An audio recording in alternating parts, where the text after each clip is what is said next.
Hello, I'm Malcolm Cox, and this is What We Are Reading. And what I am now reading, having finished one book, is this book, Reflections on the Leadership Challenge, by 7 different authors.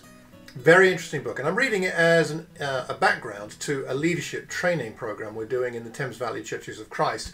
We're using this terrific book as the main reading for the course, but I'm doing a little extra reading around it, and I've had this book on my bookshelf for a while, and of course I should have read it by now, but I picked it up and started to read it. So here's a thought for today from the foreword, in fact, by John Maxwell, and he says this at one point here in his foreword: "In my speaking engagements, I remind leaders that you never truly know the potential of a person's leadership or giftedness until they lead people who don't have to follow.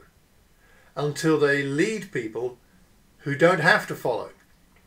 That's the test, isn't it? It's not so much if you have a role, you've got a captive audience in a sense, but what happens when people don't have to follow? Reminds me of what happened to Jesus in John chapter 6. He's there, he's performed some miracles, but then he offers some hard teaching, and some of his disciples say they're not sure they can accept it.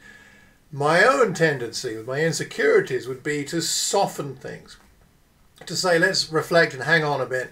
I'm sure we can find a way where you can accept this. But Jesus does not do that. In fact, what it says here in John 6:66, "From this time, many of his disciples turned back and no longer followed him." "You do not want to leave too, do you?" Jesus asked the 12, gave them the option. Simon Peter answered him, "Lord, to whom shall we go? You have the words of eternal life. We have come to believe and to know that you are the Holy One of God."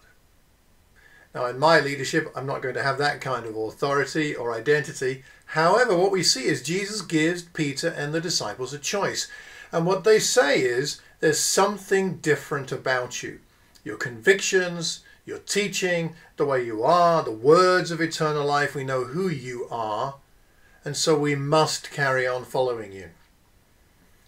I wonder if people see in us, if we are leaders or aspire to be leaders or to use our gifts in a sense that leads people, I wonder if people sense in us a depth of conviction, that we have something valuable that they need. Not that we're important, but that we have something to give that will really bless them and help them. How will we know? Well, here's my question, and I'd really love to know what you think. How do we give people the freedom to not follow if we are already leading people? How do we know whether people are following out of choice or for some other motive that perhaps remains hidden from us at the moment? What do you think? I'd love to know. Please email me, mccx@mac.com, or leave a comment, leave a message wherever you hear or see this recording.